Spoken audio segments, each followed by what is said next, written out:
Alors on est dans le Gros-de-Vaud, donc entre Lausanne et Yverdon, donc en Suisse. À la base, ça c'est la parcelle en fait à mes parents, donc ils ont la maison d'à côté. Et puis ce qu'on a fait, c'est qu'ils ont séparé la parcelle en deux, et puis nous on a hérité cette parcelle. Et puis du coup on a profité de construire sur cette parcelle. On a toujours été intéressé par une maison en bois, que ce soit pour l'esthétique ou bien pour les qualités du bois niveau régulation de l'humidité ou autre. Et puis du coup on a commencé à rechercher un petit peu en Suisse où est-ce qu'on pouvait trouver ce genre de maison. Et puis on est assez vite tombé sur Monsieur Martignoni donc, à Ninda.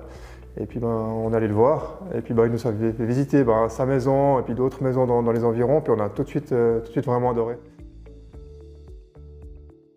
Donc à la base, nous, ce qu'on avait fait, c'est qu'on avait dessiné les plans de la maison comme on pensait.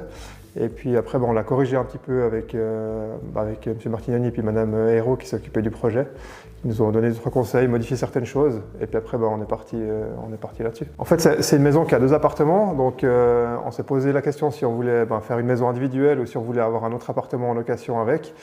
Pour finir, on a décidé de faire un autre appartement en location, mais ce qu'on voulait, c'est vraiment bien séparer les secteurs, en fait, qu'on ne soit pas les uns sur les autres. Donc on a vraiment fait la maison pour que les locataires soient au-dessous, au nord, et puis que nous, on soit au sud. Donc on se voit vraiment peu, donc c'était le but. Et puis après, on a toujours voulu avoir un plafond cathédrale, donc on a vraiment... c'est vraiment un truc auquel on tenait, donc on l'a fait comme ça, donc ouvert avec la mezzanine en dessus qui donne vraiment sur le salon. Et puis c'est vrai que ça donne une bonne impression d'espace et puis de hauteur qu'on appréciait. Et puis ensuite, vu la localisation de la parcelle, en fait, vu le dégagement qu'on a sur tous les côtés, on a vraiment voulu privilégier des grandes et puis des longues ouvertures, en fait, qu'on puisse vraiment voir l'extérieur au fil des saisons, les changements, l'agriculture autour. Donc ça, c'était aussi quelque chose qui était important pour nous. Donc on a pu le réaliser justement avec des grandes fenêtres, même si ça ne se faisait pas spécialement des grandes fenêtres comme ça au nord, mais avec les triple vitrages et autres, c'est quelque chose qu'on a pu faire. Alors, on a environ 200 mètres carrés, sauf erreur, sur l'appartement principal. Et puis en bas, on a un 3 pièces et demi de 85 mètres carrés. Alors, j'avoue que moi, j'ai pas fait énormément de recherches là-dessus. C'est beaucoup mon mari qui a fait. Il m'a montré les différents perspectives qu'on avait en fait pour construire une maison. Lui, il a toujours voulu une maison en bois. Et c'était vraiment le seul qui correspondait à tous les critères et puis qu'après sont devenus les miens parce qu'après on a visité des maisons, il m'a montré les différentes recherches qu'il a fait par des vidéos et ainsi de suite et puis c'est devenu une évidence. Après on ne pouvait pas revenir sur ce qui existait en sachant qu'il y avait ça.